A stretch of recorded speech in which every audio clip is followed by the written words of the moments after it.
everybody, this is Gregory with 5-Minute Catholic Apologetics, where 5 minutes of your time may get you to the divine. Today we're going to talk about end-time worry. Now before we begin, let's start with a prayer. In nomine Patris et Filii et Spiritui Sancti. Amen. Gloria Patri et Filio et Spiritui Sancto, secutor in principio et nunc et semper et seculi seculorum. Amen. In nomine Patris et Filii et Spiritui Sancti. Amen. Another episode that's a great compendium to this one would be to watch the one on the rapture, because we cover a lot of eschatology or end times there.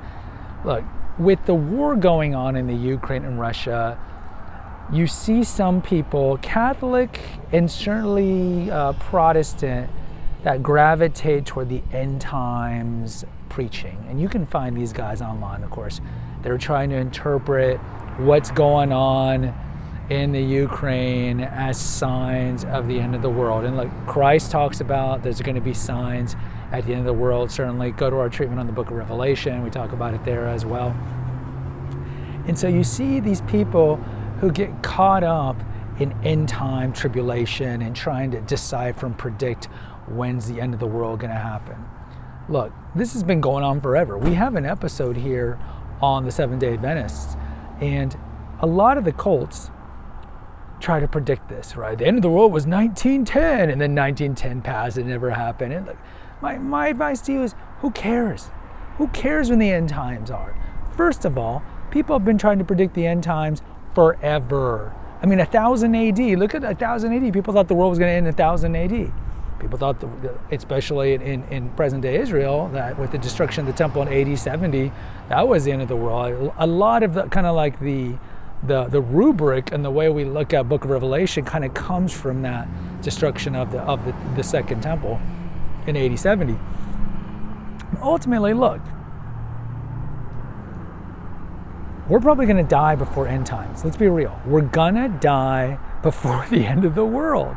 We know it says in Hebrew 9, we die and then there's a judgment. So how about we be more concerned about our own particular death than what's going to go on in the world? And like I mentioned in the book of Revelation treatment, don't try to interpret the book of Revelation and try to figure out what the end of the world is. How many people have done this and failed throughout human history? It's pointless. We do know that if we are going to be alive when the sheetrock hits the fan, so to speak, there's going to be tribulation. A lot of good martyrs are going to die, right? They're going to wear their white robe of martyrdom. But ultimately Christ is going to come and defeat evil, and then we'll have our heaven on earth, so to speak. But ultimately, look, it's not going to happen likely now. We are certainly closer to the end of the world than we were yesterday. But you see these people, and I think it's kind of the same people who are addicted to watching news all the time. And I talk about in that episode how you should just stick to Catholic content. How I have people in my own family who are like this too. All they do is watch Fox all day. All day. And they get all worked up, or they watch MSNBC like some other people in my family. It's the same thing here. What is the point of devoting all this time to end times deciphering? I think a lot of it is a sin of singularity. It's a sin of hubris. Like, I know the truth. I know when the world's going to end. No, you don't. Nobody knows when the world's going to end. Nobody on this planet knows when the world's going to end. And ultimately, who cares? Who cares? Look, if you want to prep and store food, no problems with that, of course. I have no problems with that. But ultimately, we have to work out our own salvation in fear and trembling, as James says, and none of us are guaranteed salvation. That is a Protestant belief. That is not a Catholic belief. We have that episode. Christ says it 3 times. Those who persevere to the end will be saved. We kind of know, to lack of a better word again, rubric. We kind of know the rubric, what it takes to optimize our chances to getting into heaven, but nobody is guaranteed salvation. We're not Calvinists who believe in predestination. No, we can lose our salvation. We have previous episodes on this. Originally it's a gift, but yes, we can lose it. You see 1 Peter talk about this. And going back to the Catholic epistles, St. John talks about antichrists coming. There's a lot of antichrists. Is Putin the antichrist? Is Zelensky antichrist? Who knows? Who knows? Who knows? We've had several antichrists. All an antichrist is somebody that goes against essentially the teachings of the church and persecutes the church and goes against Jesus Christ. Now, are any of these guys the Antichrist that's predicted in Revelation? Again, who cares? Who cares?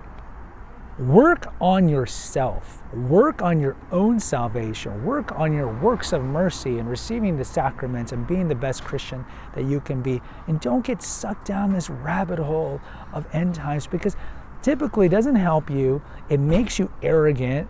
It makes you anxious. And again, it's probably not going to happen anytime soon. And look, even even right now, if the clouds went and it's the beginning of end times, all right, well, I prepped the best I can, and whatever happens, let it be done according to thy word, right? It's like, I don't care. And I think that's a better mindset to have than this mindset of the sky is falling, Guys, post in the comments, let me know, do you keep up with these end times prophecies, both by some Catholics, but mostly the Protestants who do this? Love to hear from you. Do you worry about the end times? Please hit the notification, subscribe, and share button, share with other people. Until next time, take care, God bless, and pray.